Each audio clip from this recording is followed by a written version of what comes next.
This is not good. Many lawmakers and economists agree that something needs to be done to solve the issues that Social Security is facing.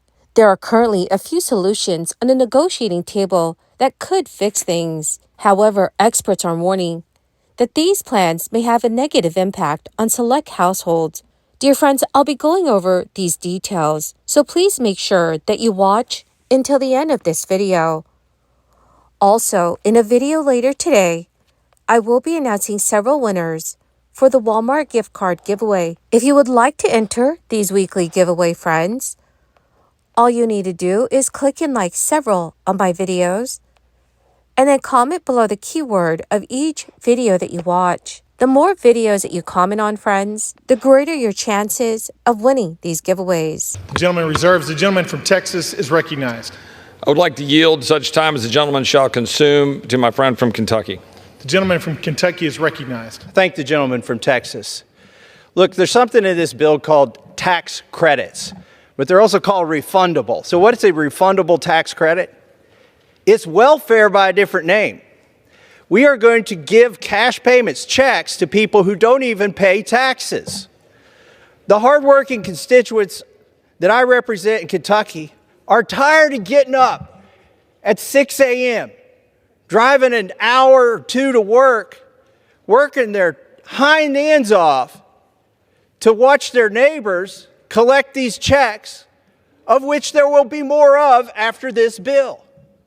It's just wrong. Now, does anybody find it interesting that the Democratic leadership has not even claimed time in opposition to this bill?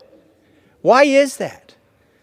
Why aren't they opposed? Now, there are a few Democrats opposed. Maybe some don't think it goes far enough, or some are opposed to what they call corporate welfare in here. But by and large, the Democrats are not opposed to this because this is an expansion of the welfare state. That is what it is. So here's my concern about that.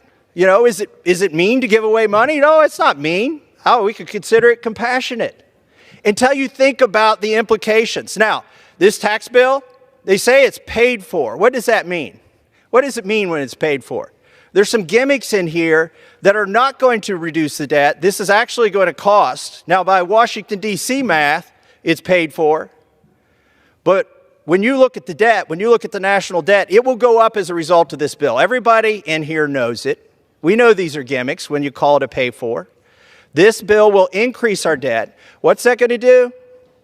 It's going to cause inflation to go up. That's going to affect everybody, including the people you're trying to give the money to for having kids. This is bad policy.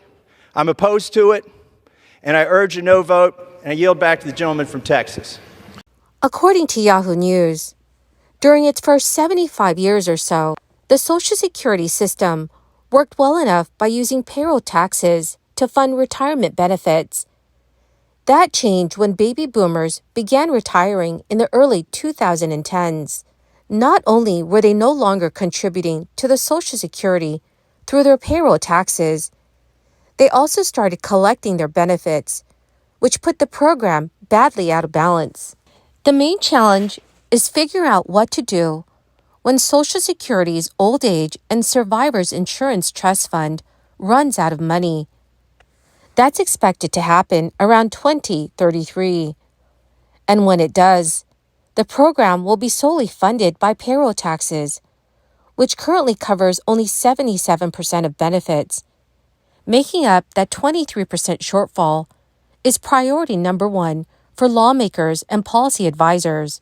Although 2033 is widely recognized as a year that the fund is expected to run out of money, one expert has said, "We have to be cautious and not rely too much on that date. By the time 2033 rolls around, it is too late to solve the problem." An advisor recommends that lawmakers and government officials get started on solutions that can help soften the blow when the trust fund does run out of money. This means not only coming up with ideas, but also putting those ideas into action.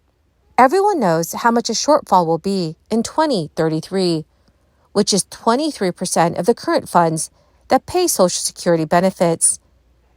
The challenge is figuring out how to make up that 23%.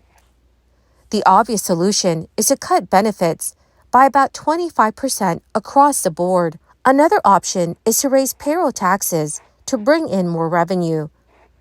Currently, employees contribute 6.2% of their paychecks to Social Security, and employers match that 6.2% for a total of 12.4%.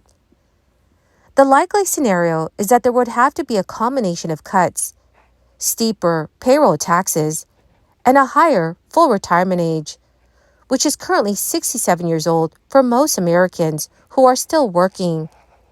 Such changes would likely impact younger Americans who are decades away from collecting their Social Security benefits. Also, friends, according to Yahoo News, this spring is expected to bring a positive turn to the U.S. housing market. Thanks to encouraging economic data, the latest Freddie Mac's report found that the average rate for a 30-year loan dropped from 6.69% to 6.63% in the preceding week.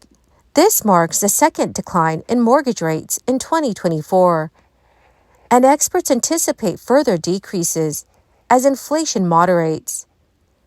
The prospect of a housing rebound is on the horizon, with housing experts foreseeing a more active spring buying season in the coming months, driven by increased supply and demand, which is stimulated by the drop in mortgage rates. The likelihood of a bustling spring housing market hinges significantly on the direction mortgage rates takes. Home buyers have demonstrated their sensitivity to rates amidst the current high home prices. Following a slight rate increase last week, mortgage application activity declined by 7.2% on a weekly basis. Joel Kahn, a chief economist, emphasized the impact of low existing housing supply on prospective buyers, stating that it limits options and contributes to elevated home price growth. Affordability challenges intensified with last week's rate increases, reflected in the average loan size for purchase applications, rising to $444,100, which is the highest since May 2022. Expectations of interest rate cuts are prevalent among Wall Street banks and industry experts. Wells Fargo's 2024 annual outlook predicts a moderation in the economy by mid-2024. Fannie Mae's housing experts anticipate mortgage rates dropping below 6% by the end of this year, stabilizing around 5.8%. Well, my amazing and most awesome friends, that is the end of my daily stimulus update video for today. Dear friends, in a video later today, I will be announcing several winners for the Walmart gift card giveaway. If you would like to enter the weekly giveaway, friends, please click and like several of my videos and then comment below the keyword of each video that you watch. The more videos that you watch and then comment on, friends, the greater your chances of winning the giveaways. Thank you, and have a wonderful and very blessed week.